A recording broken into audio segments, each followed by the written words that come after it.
Welcome back to the Public Pool Podcast. We were just talking about the MTV hit series, show, yeah. Yo Mama, starring Wilmer Valderrama. You just have the nerve to ask me if I ever actually watched that show. Well, because we have a bit of an age difference. Not a bit. We have like a small age difference. And so we did grow up in like, it's so funny that like 5 years apart, TV-wise, it's a whole different world. Totally. But when I was in third grade, my like school project, it was like, what's your favorite TV show? I literally wrote like Robin Big. Like I was watching MTV. That was just like you grew up on that. Yeah. My dad just constantly had like MTV on and stuff like that. And like me and my mom always threw on Yo Mama. Yo Mama what?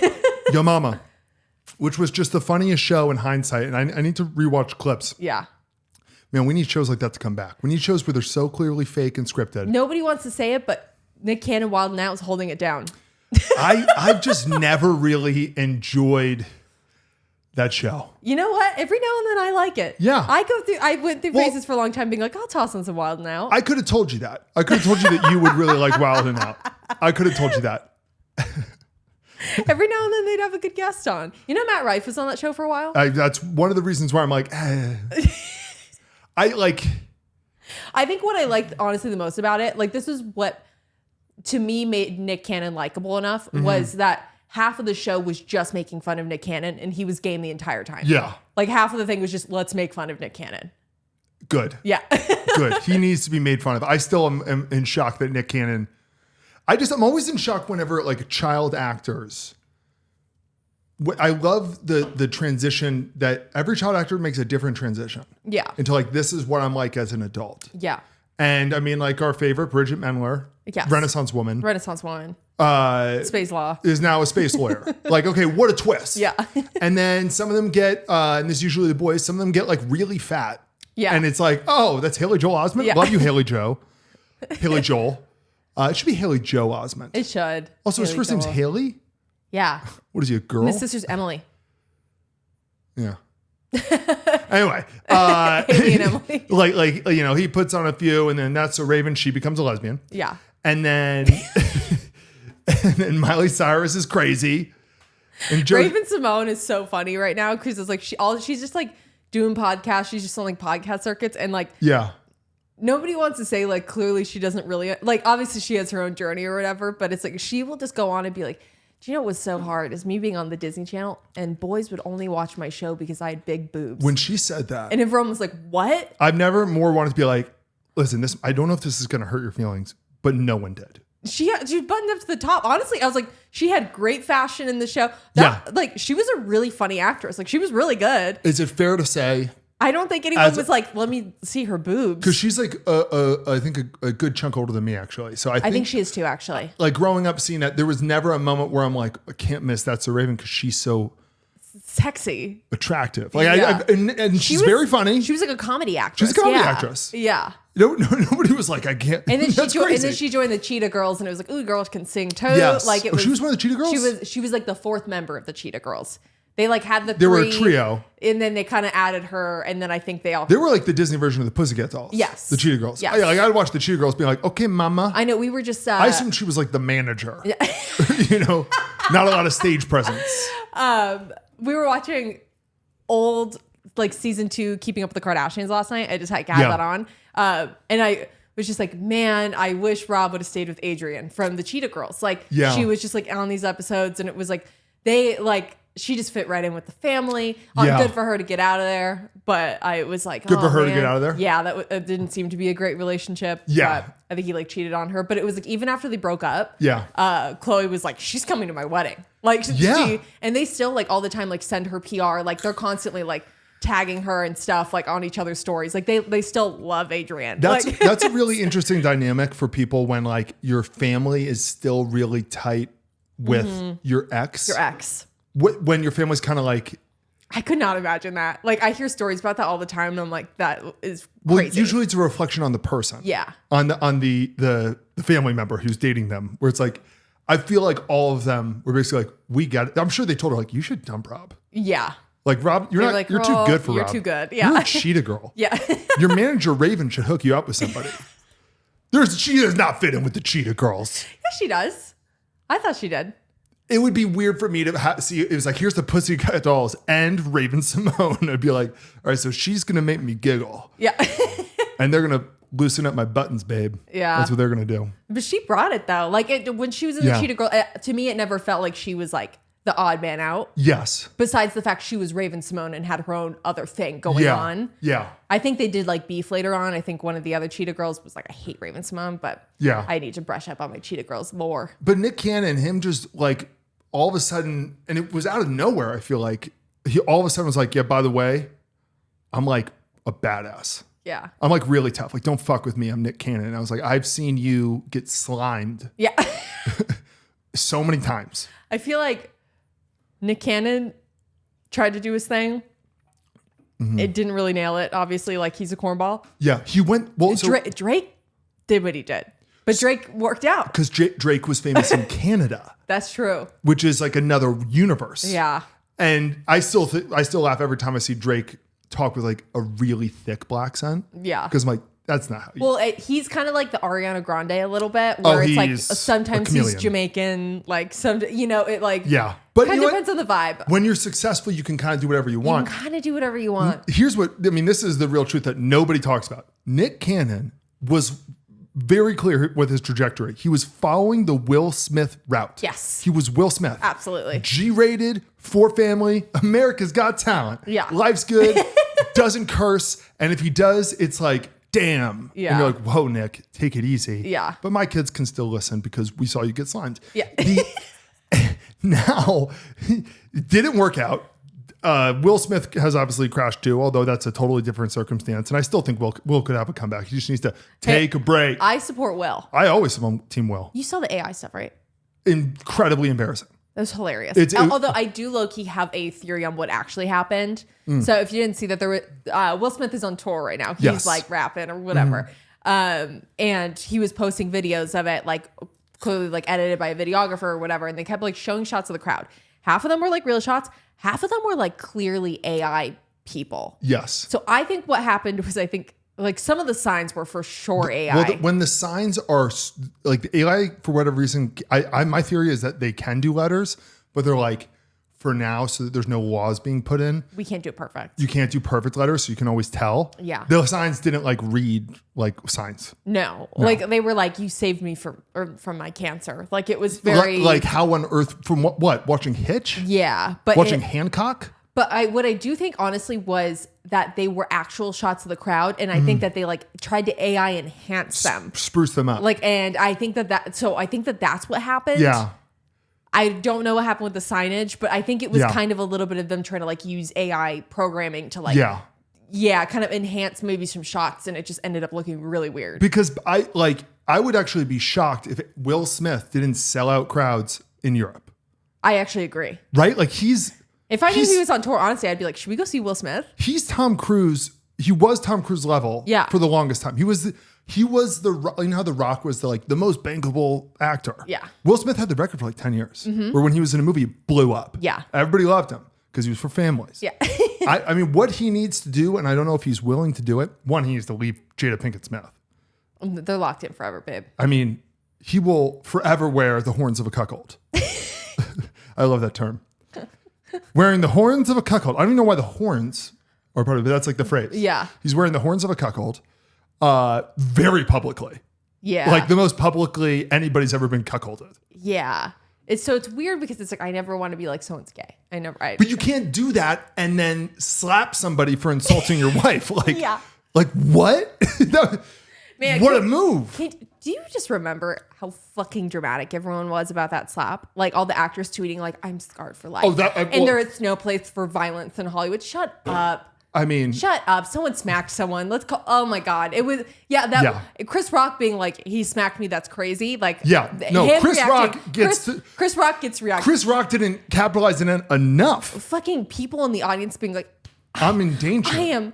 Oh my God. It's like, you guys need to get outside. You guys need to go to a Walmart. You've never seen violence before. Like, oh my God. Like, oh my God. I know. I mean, this of all weeks, we're not going to get into the other stuff of this week. Obviously, this is a silly podcast, but and we talk about sports. But this of all weeks is a really good week for you to know. Hollywood will make it about themselves Yes. as much as they possibly Yes. can. Apparently, global warming is a real big issue for people in Hollywood. For the people who are always on private jets, Yes, and on yachts, and I mean, it's affecting them. it's affecting them seriously, the most, and they're gonna go ahead and donate a lot of money to those causes. Yes. And it's not about their image at all. But what Will Smith needs to do, and it's so obvious, and I don't know if he'll do it, besides leave Jada Pinkett Smith, or stay with her and then own the cuckold thing. Be like, what do you call it? Like, I guess it's like being a cuckold. Like, where it's like, I like to watch. Like, be like, that's my thing. Like, that's my vibe. Like, if he came out. Like, I feel powerful from the third POV. Yes. You know? If he came out, which, by the way, Diddy did. Yeah. Diddy, like, one of the big charges was that like, everybody kind of skirted over this because Diddy did so much stuff. But one of the big charges was like, Diddy would hire people to have sex with his girlfriend. Yeah. And it was like, that's what Will Smith, he needs to own it. Yeah. And be like, no, I pay a big money for it. Although I don't know if Diddy is the standard we should be thinking about, for example, but I mean, say what you want, Diddy's doing better than Will Smith right now. It's a dark world as it says. Diddy's kind of Diddy's in jail. I don't know if that's Diddy will be free soon. Wrongly. wrong. He shouldn't be free. I don't. Very wrong. Comey's daughter, the who prosecuted. I've got some theories. That you want to get into conspiracies? Yeah. What the fuck is going on? How do you miss?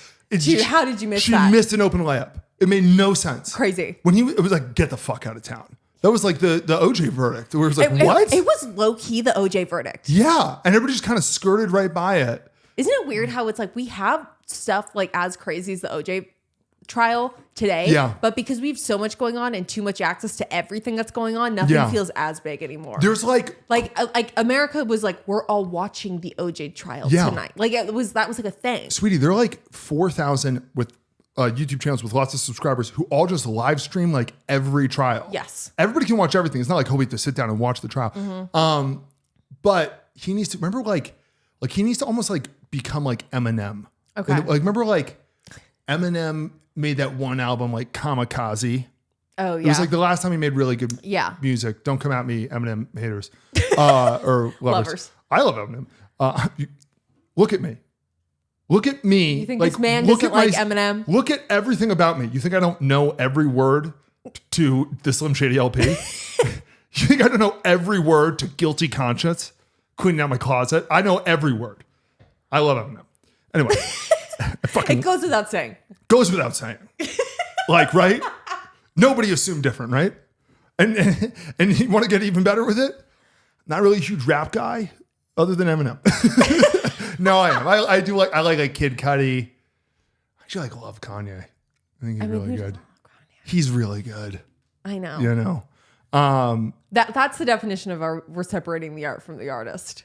Oh yeah. But isn't it weird how then there's somewhere I'm like, I can't separate the art from the artist? Like, you know?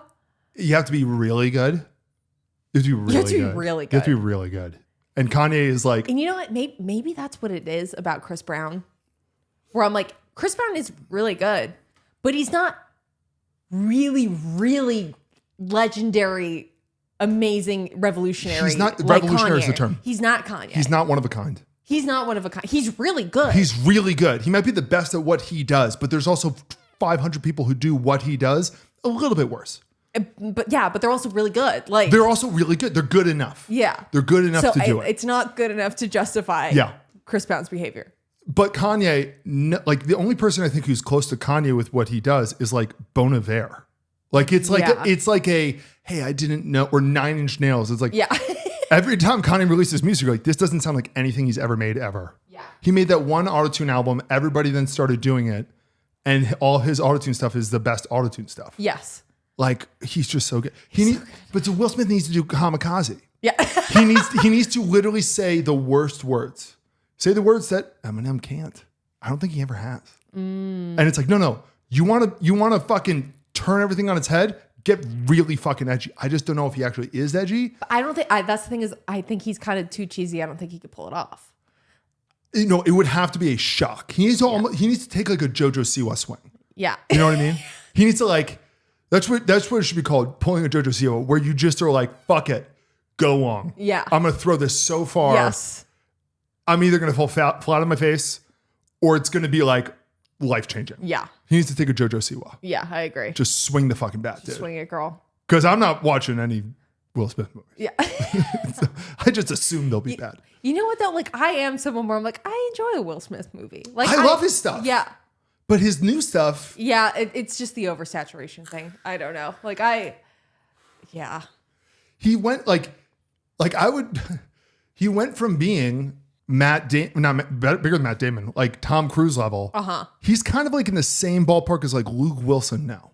Like Owen Wilson's brother. Yes. Like I wouldn't be shocked. Like I wouldn't be shocked if they showed one of those like clearly AI generated children's movies where they just have dogs or rock stars. Yeah. Our favorite movie ever. Dogs are rock stars. It was called like Dog Star. Luke Wilson's the main voice.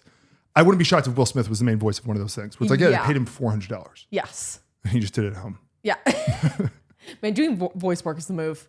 It is, except I always think, I feel like I would fuck it up. Really? I feel like I would say, every time we have to do a voiceover thing for like a sketch or for podcast or anything like that, I feel like I always am like, none of those words make sense. Yeah. Why did I say it like that? Why would I say it like that? Yeah, but it's like, I think like, it was like Cameron Diaz, I forgot, like she made like so much money off of Shrek. It was insane. Like, yeah. I don't know. Like that's the dream. She was probably wearing sweats. Yeah. It's like, honestly, it's like that low key, like one of the like most like moves smartly person in Hollywood has always been Miranda Cosgrove. Yeah. She was this huge child star. Like was on Nickelodeon, got her own show, like that went on forever. I believe she was the second highest paid child in Hollywood for a long time. The first number one was the kid from 2.5 Men. Yeah. I remember the stat, like, or they were switched, but I remember the No, stat. I think he was. I think he made like $6 million an episode. I think so too. Like it was insane. Yeah. And now, I mean, okay, go on. But it was like, so she did that. And then it was like, obviously like she's a big deal or whatever, but like didn't really continue to like make movies or like be in stuff or whatever. Yeah. But then she got Despicable Me. Yeah. And so she's getting paid up the wazoo to voice the oldest daughter in Despicable Me. And it's like, we don't really think about her, but it's like she's making millions of dollars. And I like, I'm not never oversaturating her. So although she doesn't have a new movie out on Netflix, I will be watching. Well, she's coming back. She's coming back. She did the right thing where it's like all these kid stars, everybody sees you as a kid. You can either pull a Miley. She's the only one who I know who's landed that fucking plane though. Yeah. Ariana Grande too, to an extent, but Ariana Grande it's like a whole different. That was a different vibe. Different vibe. She was always. I mean, there's a whole documentary. She was weirdly sexualized. Yeah. And so I think for her, it actually weirdly was like, well, that's the next step. Mm-hmm. I think it was always she's going to be a pop star. Yeah. Like, yeah. But I think she just was like, I'm a child, prodigy of everything. I could act, I could sing, I could blah blah blah. And I think she was just always working. They were like, she got Nickelodeon. She's like, cool, but she's like, I'm still doing music. Yeah. Like she was like releasing an album while she was on Nickelodeon. Like, she was always been, she was a different story. She was inevitable. She was another universe. Yeah. But Miranda Cosgrove, the other way to do it is to just stop and come back. Yeah. And all of a sudden people are like, hey, you look older than you did. They no longer associate you. Yes. Like Lindsay Lohan. She disappeared for like 10 years. She came back with a brand new face. And we're like, love that gal. Damn, girl, you look good. Saudi Arabia treats the body good. That's right, girl. Yeah. Or Dubai. She's a Dubai girl. Is Dubai not Saudi Arabia? Is it? Maybe it is. Or wait, Dubai might be UAE or Qatar. I'm actually shocked I don't know this. I forget. UAE, United Arab Emirates. And then the other child star turn is the kid from 2.5 Men. He made $1 bajillion. You know who he's up to now? What's he doing? He's like so down the rabbit hole religious. He's like disavowed. He's like 2.5 Men is a show of sin. Like he's like really that's rough. Warped. That's rough. From all this stuff. He's also not looking too good. Yeah. Yeah. But you know what was going to happen? It's always great to find religion. I'm always pro find a religion. Yeah. You know, I think organized stuff is great, but that's like religious psychosis where it's like kind of a different. Like he's not Westboro Baptist Church, but he's not like he's not so far from them. Like he wouldn't do anything I think mean, but he's basically like everyone is terrible. Yeah. Everyone's going to hell. Like I've seen the light. I've changed. Yes. Yeah. And it's a very dark light he's seen. Yeah, it is a dark light. Not really seeing the beauty in people the way Jesus wanted them to. JC, our boy JC. Our boy JC. Yeah. Yeah. I was gonna say, how much do you have today? I have a million things. I guess we should probably move into segments. Yeah. You want to do sports gossip first? Or you want to do skinny dip first? Up to you, girl. We can do sports gossip first if you want. Okay, girl. Let's do some sports gossip first. Are you ready for sports gossip? Hit me, sister. Okay, girl, we have to talk about the vibes of the Kansas City Chiefs because it's not good. Not good? Yeah, so they're 0-2 for the first time in Patrick Mahomes' entire career. Okay. Which already is like, okay, that's shocking. But at the same time, too, it's like, okay, well, they have 15 more games. They're probably still going to go to the Super Bowl. They always do. Of course. But this year just feels different. You could just kind of tell. You're like, something's wrong here. Yes. Like, Mercury's in retrograde. Like, this is going to mean nothing to you, but one of the things that stands out is like Patrick Mahomes is the leading rusher. Like he's gotten the most running yards of anybody in the team, which is very strange for a quarterback in general, but also for a guy like Patrick Mahomes who like doesn't really run the ball that often. Like they can't run the ball. That doesn't, I know that means nothing to you. Yeah. But that's like a really big red flag for football fans. Okay. Like why is Patrick Mahomes, who's just like, it's not like he's slow, but he's not Josh Allen or Lamar Jackson. Why is he the lead running back for the Kansas City Chiefs? The answer is because they don't have any running backs and they also don't have any like wide receivers. I just had to say that part because I was like, that's what. Strange. It's a huge red flag. Okay. It's like a glaring red flag. The biggest red flag though is just like the energy on the team seems really off. Like Travis Kelce has had by far the roughest start to a season in his entire career, which I mean, and it's like, it's not just play. Like, yeah, obviously he's getting older. He looks a bit slower. He looks a bit like weaker. That's to be expected with age. Of course. And obviously off the field, life is fucking grand for him. Yeah. Like, oh my God, girl, get it. Get it, girl. On the field, not so much. So there's a case to be made that there's a case to be made that they're 0-2 because of Travis Kelce. Really? Like you could pin both on him, which sucks. So the first game, literally 3 plays into the first game, he injured the team's best wide receiver. Now this is half on the wide receiver because they both ran into each other. But the wide receiver, Xavier Worthy, is like 160 pounds. Travis Kelce's like 260 pounds. It's literally like a truck hitting a bicycle. I was going to say it's like a bus and a bike. It's like a bus and a bike. They ran into each other. The wide receiver tears his shoulder. He should be out for the season if he gets surgery. But right now they're seeing like maybe he could play this week and they just kind of brace him up. Either way, he'll be playing the rest of the season with a torn shoulder if he does play. That's a diva down. That's a real diva down. And then in the second game, he dropped a touchdown pass. Like Patrick Mahomes threw a perfect pass to him. He bobbled it. So they would have had a touchdown, but because he bobbled it, the other team picked it off and then they scored. So instead of the Chiefs being up 17-13, they were down 20-10. Shit. And they ended up losing 20-17. So like he doesn't do that, they win the game. Yeah. But and that's just the on the field stuff. Off the field, or I guess technically still on the field, but on like the sidelines. On the sidelines, like the weirdest thing ever happened this week. Okay. Before the game, Travis Kelce and a couple other Chiefs players were wearing this shirt that said free 4, basically being like free Rashee Rice. I saw that. Okay, so Rashee Rice is the wide receiver who actually got hurt by Patrick Mahomes last season, but he's the best. He's the real best wide receiver on the Chiefs. Okay. He's been suspended for the first 6 games of the season.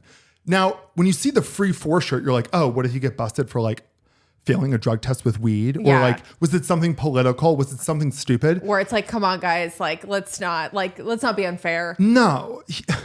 Rashee Rice was street racing, going 120 miles an hour, got into a huge car accident, 6-car pileup, sent 2 people to like the ICU in the hospital. Rightfully so, he was suspended 6 games. Also, Rashee Rice didn't even appeal the suspension. So Rashee Rice was like, yeah, punishment fits the crime. He's facing consequences to his actions, some would say. Yeah, and he's gonna. If anything, I don't know if he's getting a lot of consequences. He's definitely not getting enough consequences, which is typical for sports. That's why it's so weird. Athletes, y'all just need to get an Uber. Just get an Uber. Girls, just get an Uber. We don't need to race. But like, that's why it's so weird. It's like, why are you acting like Rashee Rice has been persecuted? Yeah, like they're like, this is so unfair for him. Yeah, like also there was a gun in the car when the police found it, and he fled the scene. Oh my God. No, like Rashee Rice, he's serving a month in jail. Not right now. I think he already did it, but like he's serving a month in jail. He hasn't even paid the court-ordered $1 million to one of the victims. And the victims, by the way, all called it out. Like, what the hell is Travis Kelce doing? Like, it was a really weird choice. I don't know. The English teacher needs to talk to the gym teacher. The English teacher needs to talk to the gym teacher because that was a really weird move. That's really weird. Also, like, what Etsy shop were they getting their matching t-shirts off of? Well, they were like, it was like a real graphic. I know. It was like the type of graphic that like guys used to always wear, those t-shirts. But so that's kind of crazy where it's like, you guys, let's pick who represents our team. Let's not get behind bad actions. It's so out of the blue for Travis too. Like this is not Travis's usual character, which is weird. Yeah, we know his heart. We know his heart. We know Travis. I feel like I know Travis like he's my best friend. And then also too, just in general, it feels like every time they cut to like they move the camera, it feels like every time they show the sidelines, the Chiefs sidelines, Travis is like yelling at his teammates, screaming like they had him being like, I'm tired of this shit. But again, Travis kind of lost them 2 games. Like, what do you mean you're tired of this shit? Yeah. Like, who are you to be yelling? I don't know. He's like looking at the wanted sign, like, and it's a picture of him. And he's like, guys, we need to find them. He's like the hot dog, the Tim Robinson thing where it's like, we got to find who did this. Yes.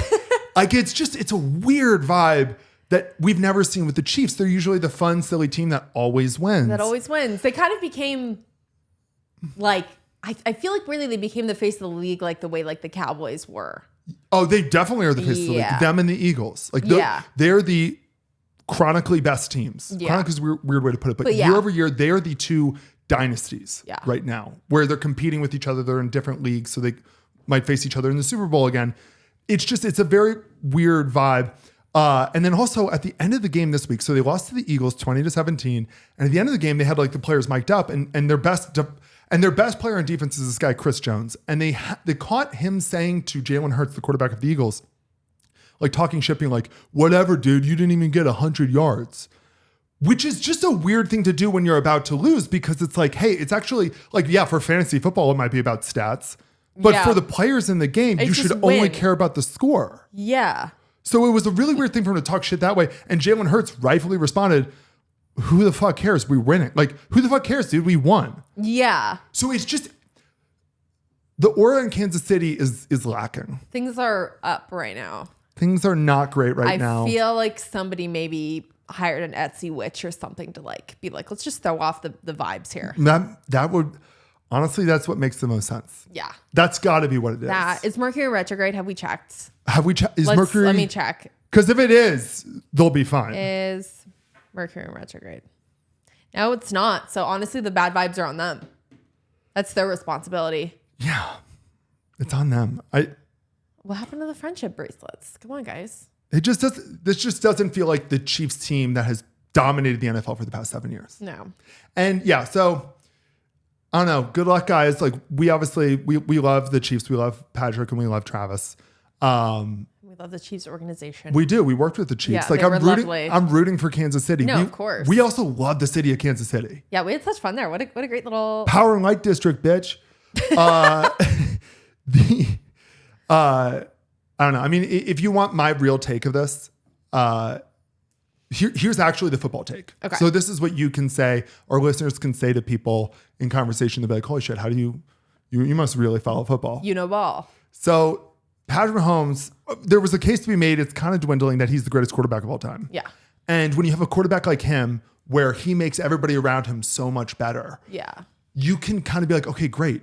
Let's pay a bunch of players on deep. Let's also have a really good defense. Let's have a really good offensive line. You can kind of skirt around. You don't need to give him as many weapons as you give to other quarterbacks because he's so good, he'll just make it happen. Yeah. So they did that. They made some bad draft picks, some bad hires. And also they paid a lot of guys who are now getting old. And so Patrick Mahomes has like no wide receivers, no running back. Like the fact that they score at all is basically a case to be made that he's the greatest ever. Yeah. And so that's one part of it. It's like they kind of mismanaged the team knowing that they had Patrick Mahomes. And then 2, I really do think that Travis Kelce has just taken such a step into superstardom. Yeah. That it's like, I always quote like this one scene in the documentary about like the NBA players where they follow LeBron James. And after a game, LeBron James, who's like 47 years old, and again, case to be made, he's the greatest of all time. He's at least number 2, says to another player on his team, like, hey, you played really good out there. And the player's face, I forget who it was, looks at him and he's like, really? Yeah. It's not we're equals, we're on a team. It's not like, hey, we're all teammates here. It's like, Dad? Yeah. Like, it's like, if somebody who's the greatest ever told you played really well, I mean, I'm jacking off for the next 5 years. Yeah. Like, holy shit. Oh my God. Like, oh my God, that's the greatest praise. Yeah. And then LeBron is in the locker room trying to talk to the guys like he's one of the guys. It's like, dude, you're not one of the guys. You're fucking LeBron. And Travis Kelce, I think, is kind of that now. Yeah. I think it's kind of hard, especially for rookies, to not be like, that's Travis Kelce. Yeah. His girlfriend's sitting up in the box up there, and His there's fiance. his fiance. Yeah, and all sitting these- up in the box, and now there's millions of people watching for that. Yes. It's just kind of this weird extra. Like TMZ's at their practices. Yeah. That's a different vibe. Yeah. Anyway, so that's one. Bad vibes for the Chiefs. Our boy Joe Burrow, it looks like he's out for the season. Toe Burrow. Did you come up with that? I feel like I saw it somewhere. Yeah. Don't credit me for that. Turf Toe Burrow. Turf. So I hate the name of that. Let's. that's a thing that's been like the number one thing everybody's talking about, where they're like, okay, so actually, I guess we should probably just address that. Yeah. So sadly, Joe Burrow looks like he's out for the season. He got turf toe, which is way worse than it sounds. Turf toe kind of sounds like it's athlete's foot. It does. It sounds like a very oh yeah, whatever, he sprained his finger. No, it's like he basically just tore every tendon in his foot, and they call it turf toe for some reason. Need a rebranding. It sounds like you burned your toe against the turf. It does, right? It sounds like, oh, his toe's itchy, like athlete's Yeah. foot, where it's like, get tough actin tenactin. Yeah. I don't know if you know what that is. You know what tough actin tenactin I feel like is? I've seen the commercials. Because John Madden, R.I.P., he used to be the tough actin tenactin guy. So I always knew tough actin tenactin. It actually feels really good when you spray it on your foot. Yeah. Cools your feet. Yeah. I've had athlete's foot. Not to brag, but I've had athlete's Not to foot. brag, but I've had athlete's foot.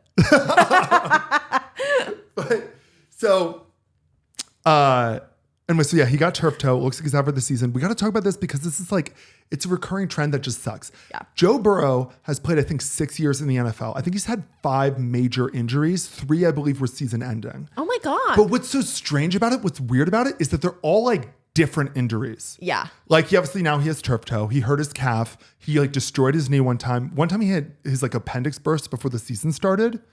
And then the weirdest one, honestly, was a couple seasons ago, he hurt his wrist. So he was out for the year. But what was so weird about it was such an obscure wrist injury. No quarterback, there's no history of any quarterback getting that injury. Weird. It's an injury that only offensive linemen have ever gotten. It's a really strange wrist injury. And you're like, how did that happen? It sounds like he needs to drink more milk or something. Maybe. Well, I feel like we're going to find out he's on a weird diet and he's clearly really deficient in one thing. yeah. No, that would make a ton of sense. But what's so weird though, too, is so for the past few years, it's been okay, here are the big 4 quarterbacks: Patrick Mahomes, Josh Allen, Lamar Jackson, Joe Burrow. Everybody's they're head and shoulders above everyone else. They're the Mount Rushmore. But because Joe Burrow keeps on getting hurt in these really weird, obscure, almost mysterious ways. Yeah. It's kind of well, I mean, can we really put him up there with the other 3? Yeah. Which sucks because when he is healthy, he plays so well. When he's good, but he gets out so in weird ways. So here's why he keeps on getting hurt, because there's actually a reason. Okay. The Bengals, the team that he plays for, are really, really cheap. They're the cheapest NFL team. They obviously paid Joe Burrow a gajillion dollars because he deserves it. And they also paid his 2 best wide receivers, one of whom is probably the best wide receiver in the NFL, but it's up for debate. And the other one is a top 10 wide receiver. He has 2 Really unbelievable elite wide receivers, and they paid him both. Okay. So they're spending so much money on Joe Burrow and the 2 guys he throws it to. What they're not spending any money on is their offensive line. And those are the guys who protect Joe Burrow. Okay. This is a major problem. This is a serious problem that people have been talking about for years. Yeah. So Joe Burrow has been hit, I believe, more than any quarterback besides Russell Wilson in the past 10 years. The only quarterback who was ever hit more than Joe Burrow, sacked or just hit behind the line of scrimmage, is this guy, Andrew Luck. Andrew Luck was also like Joe Burrow, where he's an elite prodigy quarterback. Everybody was such a big fan. He retired 7 years into his career in a huge plot twist because he got so injured. He was my neck's falling off my head. Yeah. Because he got hit so much. Yeah. Because he didn't have an offensive line either. So what an offensive line does is they're the huge guys that you always see. Their job is when Joe Burrow has the ball to keep the huge guys on defense from hitting him. Okay. So if you have a bad offensive line, huge guys hit you. Yeah. And the Bengals have consistently one of the worst, if not the worst, offensive lines in the league. It's the Bengals bought the Tiffany's yellow diamond necklace that they'll let Beyonce wear with an armored security guard, except they didn't give him the security guard. Yes, exactly. Okay, because there's a lot of really good examples of this. And we're gonna spit out a few. Okay. Having a really good quarterback and really wide receivers, but no offensive line is what do you call somebody who does a blowout? A hairstylist? It's if you okay. It's if you got the best hairstylist in the world. Okay. And you got her that one like Dyson hair dryer that's like fucking unbelievable. She has all the best tools. She has everything at her disposal. But the electricity at the booth keeps them shorting out. Okay. Like it's like that. Yeah. It's like if you got Beyonce and you gave her like the best producer ever, but they're recording on an iPhone. But they're recording on an iPhone. Yeah. That's exactly it. Yeah. Yeah. Where it's like you spent big. It's like if you got it's like when you make a mimosa with like Grey Goose, but then you fill it with Tropicana. Yeah. And you're like, if you're doing great, like you've tasted Tropicana more. Yeah. Get Simply Orange or fresh squeezed. It's their house pour. It sounds like that's what the Bengals are. They're house pour. What does that mean? They have the house, but they don't have anything to fill in it. Exactly. They're too poor to do anything else. They spent all their money on like one thing, and then everything around it just like a really sucks. great big thing. Yeah. They're house pour. The Bengals are house pour. Yeah. And I mean, the real example that I would always basically say, and this is like not really gossipy, is like, it's like getting fucking the best it's like getting the best race car driver. You get Dale Earnhardt. It's like getting Dale Earnhardt to drive your car, but he's driving a shopping cart. And you're like, why can't Dale Earnhardt win? Because he's driving a fucking shopping cart. Driving the shopping cart. Yeah. So that's the real problem in Cincinnati. And so obviously Cincinnati fans are pissed because they're like, holy fuck, can we just protect Joe Burrow? The fact that this happened to Andrew Luck and we're seeing it again, where it's another elite passing quarterback. Yeah. Probably like another couple injuries, and it's like, well, he's kind of done. Yeah. Like he was so good. He is so good, but just there's not much you can do. Do you know who else I feel bad for? Who? All the besties who in their fantasy draft were just like, I'm going to draft the hot guy that I know. Because I know that a bunch of girls drafted him. Because he's so hot? Because he's so hot. Of course they're going to get Joe Burrow. Yeah. That's And you know so what? true. And I respect that drafting Girl, strategy. that's so true. Yeah. I'm trying to think. Are there any other hotties who are down? That's so true though. Because I bet you he has the highest percentage of female fantasy ownership. I guarantee you. Yeah. Yeah. Him and honestly, like people are like, I gotta get Travis Kelce. Yeah. Yeah. Oh my God. Well, I got Travis in the third round. It's like, that's way too early, girl. That's way too early. Moving on. This is just sort of a quick one. So Kyler Murray is the quarterback for the Arizona Cardinals, and he posted, I'm so confused. Okay. He posted randomly on Instagram yesterday a picture of him wearing a Michael Vick jersey, like holding a pit bull. He's the one who went to jail for. Michael Vick famously went to jail for his involvement in a dogfighting ring. He went to prison. And I don't want to get into the details of it, but it's like, if you know how dogfighting rings work, I think they're kind of like weirdly sensitized in our heads. It's about as cruel as anything that's ever existed. It's dog murder. Yeah. You're condoning dog murder for people's enjoyment. It was really, really bad. Now, honestly, I, along with like everybody, have really forgiven Michael Vick. He was kind of screwed over. It was kind of like his friends were mostly running it, right? Michael Vick did not come from a very good area. Yeah. And where he explained, and his friends explained too, it's like, we grew up with dogfighting. Yeah. Like everybody in our neighborhood was involved with dogfighting. Yeah. And he came and he, like a lot of athletes, he had an entourage of like his day one boys. Mm-hmm. And he bought this huge fucking mansion and his boys moved in and he wasn't really there. And he started a dogfighting ring. He still should have gotten in jail, still should have been in trouble, but we've forgiven Michael Vick because he served his time. Vick served his time. Yeah. But now Kyler Murray, like that's a weird thing. It's a really weird thing to post. It's kind of like being like, I got a shirt with OJ in the glove a little bit, you know? Yes, it's exactly like that. It's exactly what it's like, where it's like the fact that I'm like, oh yeah, I remember Michael Vick. He's the guy who went to jail for. It's like dog fighting. It's like if he was wearing an OJ Simpson. It's like if he was wearing an OJ Simpson jersey and like holding onto like a blonde LA woman. Yeah. Like, what are we doing here? Yeah. It's so weird. So I just had to talk about that. No, that is strange. And he, honestly, Kyler Murray, while he's obviously an NFL quarterback and he's really fun, he's got a big following and stuff, he's not quite a big enough deal for it to be like, this is what everyone's talking about. Yeah, no, that's because I didn't hear that at all. It was more of a, people were walking by, saw it and were like, what? Yeah. Okay. And they kept on going. So that was weird. Okay, breaking news. A new bombshell has finally entered the NFL. Who's the Steva? Okay, so her name is Carly Ursay. She's the new owner of the Colts. She inherited the team from her father, Jim Ursay, who inherited it from his father, Robert Ursay. And first, it's neither hearsay or Ursay. it's just I'm really anyway, funny. You are really funny. Okay, first off, let's just talk about her late father, Jim Irsay, because he actually was the biggest character in the NFL before he passed. Okay. And mainly because of just how ridiculous he was. So he basically wanted to be a rock star. He was like a Nepo baby who inherited this team and was just the funniest guy in the world.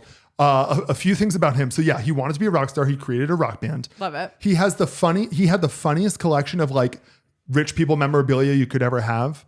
Like he had the like original Alcoholics Anonymous book signed by the founder of Alcoholics Anonymous, like something like super random shit like that. Like he had he bought the volleyball that's in Castaway Wilson. Okay. Like he just had like the most, it wasn't like, oh yeah, he was obsessed with the guitars. He has the greatest guitar collection ever.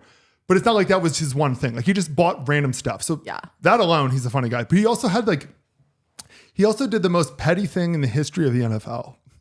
Wait, I love petty people. Go on. He also had the petty king crown of the NFL, like that Aaron Rodgers now has. The only reason Aaron Rodgers is the petty king of the NFL right now is because Jim Irsay died. Oh my God. So listen to this. Okay, so the Colts have this unbelievable running back named Jonathan Taylor. He was, I think, the offensive player of the year 3 seasons ago.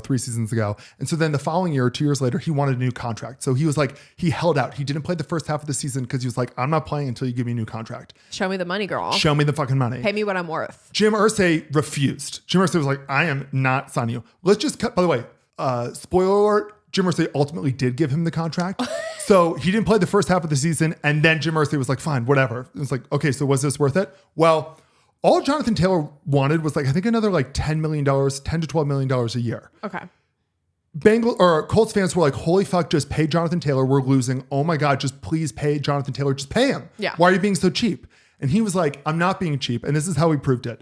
While they were in this contract dispute, he very publicly announced that he was paying $20 million to rent a military plane to transport a killer whale in Miami to the Puget Sound in like outside of Washington State. In the middle of the contract. He moved a whale? So he literally moved a whale. By the way, the whale didn't make it. The whale died. RIP this whale. But like, I've never heard of an owner. It's the most petty thing I've ever heard an owner do. Honestly, to him, any amount of money is worth the chance to be petty, I bet. Like that's a petty queen. I'm going to say this one more time. He did the ultimate petty move in the NFL. Instead of paying his running back who refused to play until he got paid $10 million, he paid $20 million to move a whale from Miami to Washington State. The whale didn't even make it. That's how fucking petty he is. Like, love Jim Irsay. What a hilarious guy. I was going to say that's kind of cunt. Also, it's very cunt. It is, he was if you look up cunty in the dictionary, It's just a picture of Jim Irsay. Yeah. And by the way, we fucking love Jim Irsay. And we love Jonathan Taylor. He also died, like he lived the rock star lifestyle. Obviously it's sad, but I believe he like overdosed. Like he had drug problems like his entire life. And they weren't like, they were like rock star drugs. Yeah. Like he was having fun. Like he was doing, like other owners are sitting in the owner's box eating sushi and caviar and stuff. He was like doing lines. Like he was fucking RIP Jim Irsay. He was there. He was fucking awesome.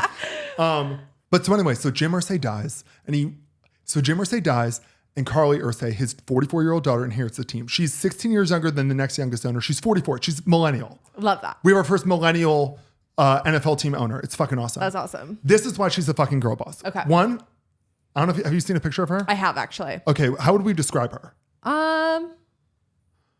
One, she's a baddie. She's a baddie. She does not let herself go. She's always in full glam. Yes.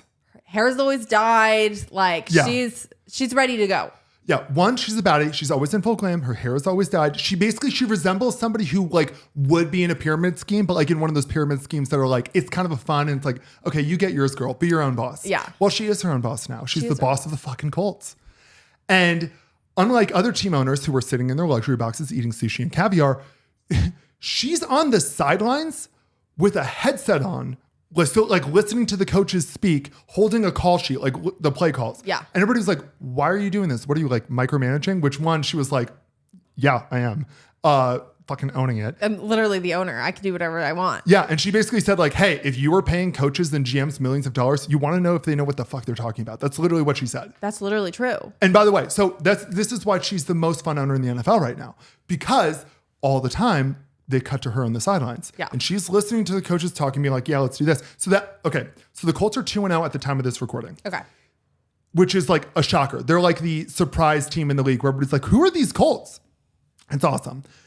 The end of the last game, their head coach, Shane Steichen, made a bunch of like really weird calls that everybody in the world except for Shane Steichen was like, what the fuck are you doing? Yeah. So they kept on cutting to Carly Ursay. And this is why I'm like, okay, I fucking love her. Yeah. The whole time they're like, well, they can't run a running play again. And they would run a running play and they cut to Carly Ursay and she'd be like, what the fuck are we doing? Yeah. So she knows ball. She knows ball. She knows ball. She's like, I'm the owner of this house. Yeah. I need to know what's going on under my roof. She was like, my daddy ran the team. Now I'm running the fucking team. I need to know what the fuck I'm talking about if I'm going to own this fucking team. And you know what? She's taking steps. She's taking ownership. Girl boss of the year. Favorite owner in the league right now. She's the girl boss of the year. She's the NFL has officially a girl boss. There's officially a real girl boss in the NFL. Do you know how fucking awesome it's going to be? It's literally like, I love it. obviously she's not Elle Woods from Legally Blonde. Yeah.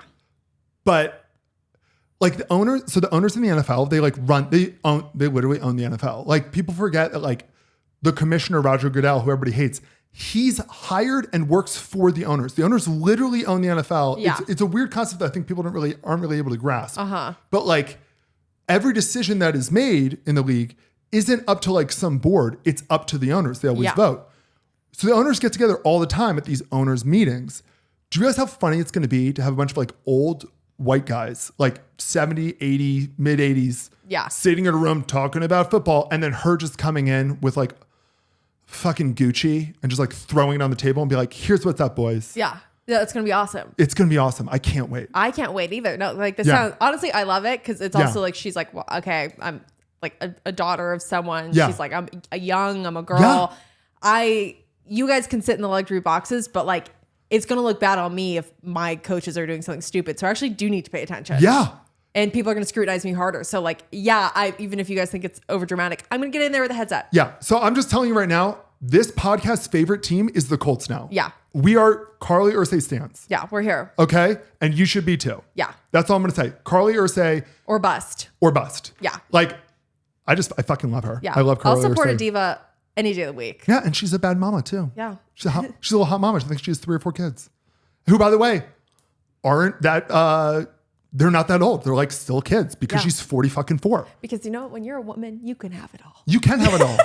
If your dad is Robert, if your dad is the owner of the team. If your grandfather bought the Colts when they were really, really cheap and the NFL didn't have owners. Our family can afford to move a whale for $20 million. Their family can afford to move a whale out of pettiness. Yeah.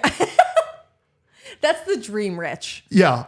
Like being that rich where you're just like, I'm just going to do this. He moved a whale to be petty. Yeah. I love him. And I love Carly. Yeah. Okay. All right. We have 2 more quick ones. I'll go quick with these. Girl, go. Okay. So the tush push, maybe the most famous play in all of sports at the moment, might be over.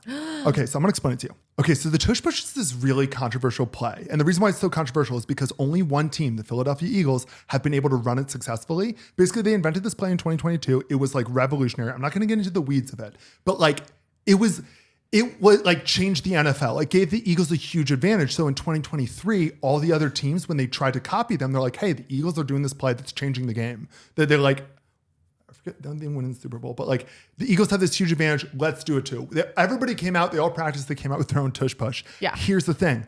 It only worked for the Eagles. Other teams couldn't run it. They were the only ones who could pull that off. They were the only ones who could pull off that look. Yeah. Like, girl, they could. Like, girl, that look is fresh off the runway. We cannot all pull that off. Yes. Okay. Yeah. It just was all of a sudden. Yeah. It's like when you put on an outfit that looked so good on the mannequin, or looks so good on the model. And like, I guess I don't look like the model. Yeah. Yeah. They all tried to run it. Was it the body or was it the outfit? Yeah. Like yeah, exactly. So now all the NFL owners, all the NFL teams are like, fuck this. That's unfair. Even though it's not really unfair. They can do something you can't. Anyone else can do it, but you can't pull it off. You can try to do it, but just because you can't pull it off, you think it's unfair. Yeah. So they try to ban it. Okay. Like they literally try to ban a play. Yeah. They all the owners who wanted to ban it too, they were all like, it's because it's it's for safety reasons. No, it's because they're like, our team can't do that. So no. It's because the Eagles were dominating the NFL because they had this one unstoppable play. Basically, while every other team has 3 downs to get a first down, they have 4. They have 25% more downs, if that makes any sense. Yeah. Really huge advantage. And in fact, the owners actually almost did ban it. You have to have 24 out of 32 owners have to vote to ban something for it to be official. Okay. 22 did. So they were close. There were 22 jealous motherfucking owners being like, this isn't fair. Yeah. Stop. If I can't have you, no one can. Yeah. Yeah. So now the tush push is legal until this last week. So for the first time, there was like somebody noticed that when they do the tush push, like a few of the offensive linemen, they start before the ball is snapped. Now this is a penalty. You're not allowed to do that. It's called going offsides or a false start. Okay. But the refs never call it because everybody's so scrunched in together in that group photo form, no one ever noticed. Can't really see anything. They can't really see it. But now that people have noticed, and now that's a really big deal, refs are going to be looking for it. Yeah. So the question it is... was kind of some sleight of hand magic. It was basically some sleight of hand. Like you guys were all looking here, but these guys were actually moving before the snap. That's unfair. That could be the reason why the tush push is so successful. It's not actually the play itself. It's that they've kind of been like, and we go first. It's like, okay, so you know how people always say like carrots are good for your eyes? Yeah. So that came from World War II. This is a little history gossip for you. That came from World War II. Basically, the British, they cracked that. Benedict Cumberbatch was in that movie about how they cracked like the German code system. Yeah. They didn't want the Germans to know that they had cracked it. So when they started all of a sudden knowing where the Germans were, they created this like propaganda being like, yeah, because all of our pilots are eating carrots. They have super eyes. Yeah. That's where it comes from. Carrots didn't make your eyes any better. Yeah. It was just propaganda. So maybe they're just like, yeah, Jalen Hurts can squat so much. That's why he can do it. Or that's just propaganda. Maybe they're just saying that so we won't notice that they're fucking cheating, that they figured out the code. That's tea. That's tea. And now that everybody's gonna be looking at it, because they looked at previous tapes of the tush push in the past, and very often there's a false start that the refs didn't notice. That nobody saw. But now the refs will be looking for it. So the question is, they're obviously gonna run it again this week.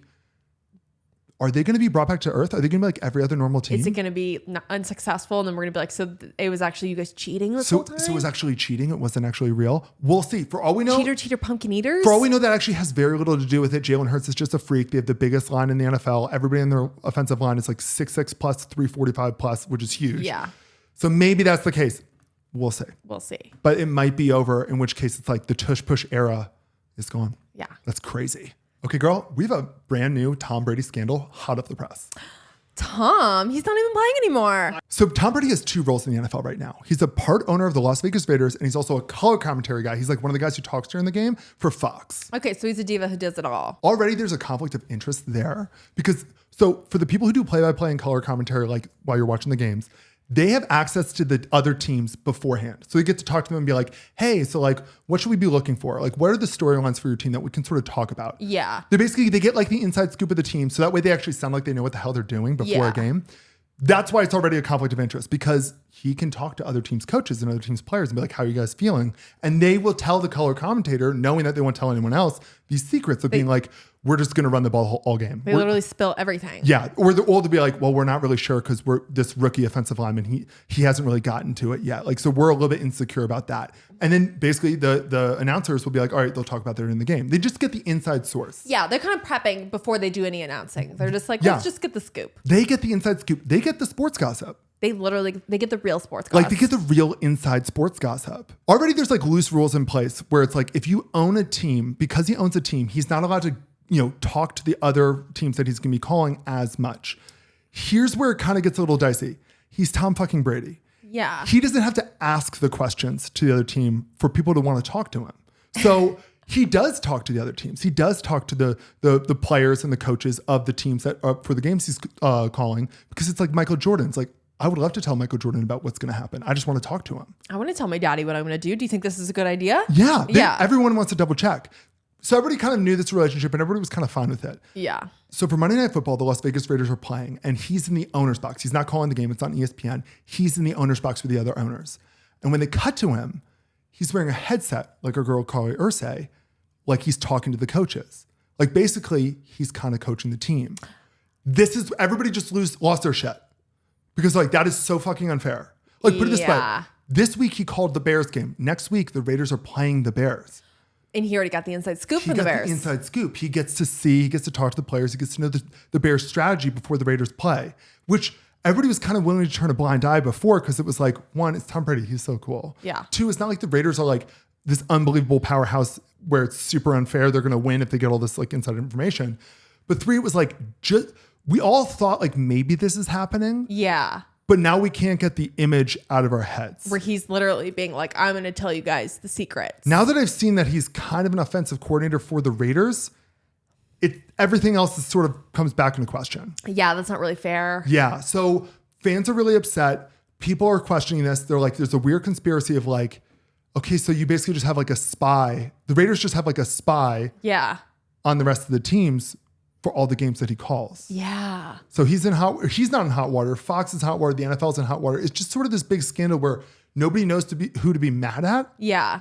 But it's like, this just seems sort of unfair. No, it's definitely unfair. That's scandalous. It's very scandalous. It's actually like a really big deal. No, that is a big deal. Yeah. Interesting. I mean, don't we know that he's not really above cheating with the whole Deflategate sitch? Not to bring that up, but he does have a history of cheating. He does have a history of cheating. Not on his wives, the girlfriends. Not on actually his first baby mama. I believe he cheated on her with Giselle. I thought that they weren't like committed to each other. Maybe that was the I thought, girl, before you slander him, they weren't exclusive. They weren't exclusive. According to Tom. She just was pregnant with his baby. According to Tom, they weren't exclusive. She was pregnant with his baby, and he was like, I'll date Giselle while you're pregnant with baby. Okay, you want to move into the skinny dip? Let's dive in. First up on the docket is the story that's most important to me personally, is that Sean Evans, the host of Hot Ones, finally kissed Keke Palmer after their long kind of back forth like internet flirtationship.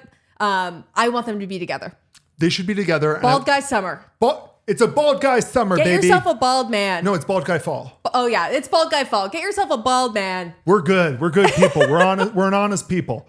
My favorite part is that they kissed after having wings. Yeah. I saw some post. I think it's such a tea where it was like, imagine getting to kiss the hottest girl, except your breath stinks, your stomach hurts, and your hands are greasy. You're just filled with acid. Life's not. You're literally sweating. Yeah, you're sweating. You're drinking milk. You're having wings. Nothing like kissing a girl after having a bunch of spice and milk. Yeah. But I don't know. And I'm sure it was just for show. But honestly, I'm really hoping. I think that they actually would be really cute together. It would be adorable. They're both incredibly hardworking people. They're both very personable. I think that they would kill. Yes. I think they should. Ambitious is the number one thing. They're both ambitious, and I like when two ambitious people get together. Same. Because they take on the world. Yes. Yeah, I love it. I'm rooting for them. Keke Evans, great name. Keke Evans. Evans and Palmer are kind of similar last names in my head.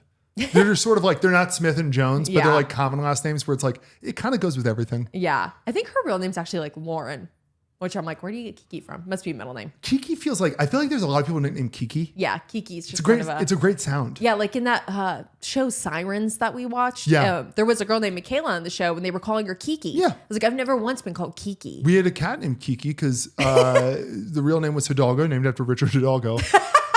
Journeyman center fielder, then turned right fielder in Major League Baseball. Most baseball fans don't even remember who Richard Hidalgo is, but we named him Hidalgo. And our brother William was a baby. He would call him Kitty, but he would say Kiki. Nate Bargatze just hosted the Emmys this past weekend, and in order to try to keep speeches short from the winners, he actually started the show off with a donation of $100,000 to the Boys and Girls Club. And he said that every second a speech went over 45 seconds, he would deduct $1,000 from the donation. And that was just kind of a fun thing that they did, but they ended up obviously donating like $350,000 in the end. I would have called his bluff. Yeah. I would be like, bullshit, you're going to donate more. Yeah. But it was a fun way to try to keep the speech is short, but the presenters went ahead and spoke way more. Yeah, the presenters I didn't think that great. Yeah, I think so too. Yeah. Some of the speeches were really good. Yeah. And I think the biggest takeaway from the Emmys, the rehearsal was robbed. The rehearsal was so robbed. Oh my God. The rehearsal was so revolutionary that they didn't even know how to award it. Yeah, there should be a special award for the rehearsal. The rehearsal should have won, there should be a new category for holy shit, what even is this show? Yes. Because it was brilliant. Yeah, that's my biggest takeaway from the Emmys. Yeah, the rehearsal was this year's jury duty. Yeah, because we were so pissed about jury duty just being snubbed. Just because they were like, oh, it's a funny prank show. They were like, this was an improv show. This was an improv show that was a long form improv. Yeah. Ned Fulmer from the Try Guys has reemerged 3 years after his cheating scandal. And he's coming out with a podcast called Rock Bottom. Owning it. He's owning it. That's what he's going to try to do. At least he's owning it. TMZ reported that him and his wife are actually separated. That's finally official. They've been together this whole time trying to work on their marriage. She stayed with him? She did. Oh, interesting. But she will be on the first episode of the podcast. That'll be I'm going to listen to that. Yeah. Yeah. But yeah. I wonder and people are like, oh, I don't want to support him. But at the same time, I'm like, look, he still has to pay child support. Let's make sure he can pay child support. Yes. always support the cheaters who pay child support. Yeah, if he's paying child support. If he cheated and he's not paying child support, no support. But you're basically just supporting the children. Yeah. Yeah.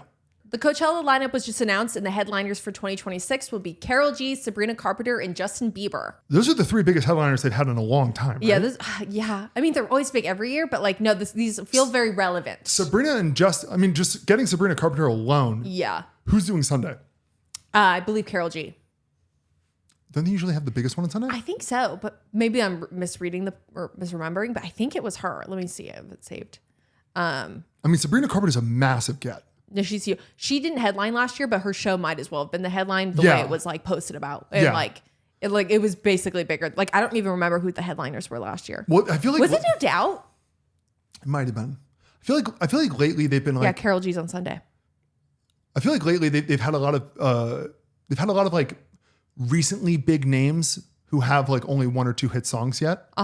Yeah, I think my one worry is just not even worry, but just I feel in my bones Bieber isn't going to make it to weekend 2. We're going to have a Frank Ocean situation. I think we might. He just doesn't seem like, obviously he's like making music and he's back or whatever, but like he just doesn't seem like touring is great for him. And this isn't a tour. Yes. So it's like this is an event. You only have to do 2 weeks. But like we haven't really seen him perform a whole lot recently. Yeah. I don't know. I could see him dropping on a weekend 2. Kelsey Ballerini and Chase Stokes have broken up after 3 years of being together. No. Which was strange because like 2 days before like all the headlines ran that they were broken up, he had already made a birthday post to her and was like, my love. So, and apparently her reps confirmed this to like People Magazine and stuff like that. So I'm like, what happened? That's okay. That is always a sign that something happened. If something happened, if it was abrupt. When the person who's in the wrong, and I don't want to like slander, but the person who's in the wrong always makes a post of like, I'm so lucky to have this wife. Yeah. What did he do? I know. I feel like he cheated if it was, because usually when celebrities break up and it's somewhat mutual, they kind of give it a sec before announcing or like whatever. But like to be like, he clearly 2 days before the announcement, they were together. This is his apology. This is him trying to win her back. Yeah. And then the fact it was like, because it basically said like, sources from Kelsey Ballerini's team confirmed that they have broken up. And so it was like her team was willing to be like, yup, they're done. It's pretty safe. It's pretty safe to say, given how this has worked out, he's the wrong party. Yeah. Or she's the wronged party. She's the wronged party. Yeah. So he probably cheated or something, which was a bummer because I don't think. Kelsey Ballerini, great artist, one of the best names of all time. It is a great name. Kelsey Ballerini, there's like 8,000 vowels in that name. What a great name. What a great name. What a really good name. Yeah. And speaking of breakups, Shaun White and Nina Dobrev have broken off their engagement after, I think they've been together since 2019. And the reports on why have been really mixed. It's been from anywhere of, it was mutual, they were on different pages, to he cheated. And she's been posting a lot of TikToks with like a lot of like shady audios. So she seems kind of upset. Shaun White fumbled, if that was the case, you know? It's okay if I say like this breakup doesn't really move me. I'm not really losing any sleep over this. Yeah, they didn't really directly impact you. I'm sure I hope for the best for everyone, but like, to be fair, I didn't even know they were together. I was gonna say, to be fair, I would not have thought about either of them if they weren't randomly like, they're a really cute couple. I can't remember the last time I thought about Shaun White or Nina Dobrev. Yeah. Even though she also has a great Dobrev. What a great last name. Yeah. Dobrev. She's my doppelganger's doppelganger, but I never get compared to her. You and her are like the Venn diagram of like, you both look like Victoria Justice, but not as much like each other. Yeah. Could be sisters. Yes, because I get every day, everyone's like, oh my God, it's Victoria Justice. Yeah. But everyone thinks that Nina Dobrev and Victoria Justice look like the same person, but I never get compared to Nina Dobrev. That would be fun to make like a chart, like a gradient where, and then like see how far it can go. Like this person looks like this person who looks like this person who looks like, we should do that. I'm doing that. I'm going to see if I can prepare that for next week. Because that'd be amazing if you watch a gradient of people. It's like, yeah, I confused these two. Yes. And you're like, how am I confusing Finn Wolfhard with Ariana Grande? Yeah. It gets all the way down there. How did we get there? Yeah. Iris from Love Island actually just showed up to New York Fashion Week with TJ following her split with Pepe. She was coupled up with TJ before she was coupled up with Pepe. So that was kind of a will they, won't they? And so I'm glad. And TJ very publicly has been like, I want Iris back. That boy is in for the long game. So I'm glad he got her back. Correct me if I'm wrong. Wasn't there a whole scandal where TJ was at her house and they talked outside? Yeah. Yeah. And apparently that conversation was, she was like, I need to explore things with Pepe before just ending that. Yes. And he was like, you do you, girl. And he waited. He waited. What a silly Iris, TJ, and Pepe. Yeah. TJ and Pepe. What are those names? I'm sorry I keep talking about names, but it's like, well, Pepe said this and TJ said that.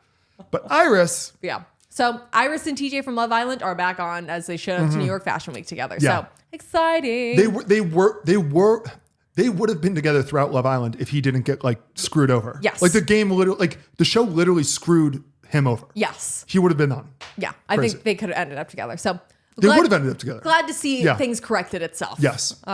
Godspeed, Pepe. Man, not a great post. Not a great post Love Island for our Latino boys. No. Pepe and Brian, Sea Lion Brian. Yeah, Sea Lion Brian. Both. Everybody was rooting for them. Both know. breakups, and now everybody's Team Iris and Team Amaya. Yeah. I mean, I'll always be Team Amaya Papaya. Yeah. I do like Brian Sea Lion. 2 Cardi B headlines. She finally confirmed her pregnancy with her boyfriend Stefan Diggs. Thank God, no more Offset. And then she also just announced all the features on her upcoming album with people like Lizzo, Selena Gomez, Megan Thee Stallion. Should be a pretty stacked album. Any like random? Janet Jackson. Love it. Love it. I was gonna say there's gotta be a random one. I was trying to think. I was like, who? Yeah, Janet Jackson was on there. And we're Yeah. like, okay, girl. Yeah. That's the skinny dip for the week. Thank you. Yeah. That was wonderful. You're welcome. Filled you in, girl. yeah. I think that's it for the week, girl. Guys, towel off, grab a pina colada. Will we be releasing an episode next week? Ooh, that's an awesome question. I don't think we will. Look at the calendar. I don't think we are. We're flying up Monday? Yes, we are. Okay. You're so right. I'm so glad you called that.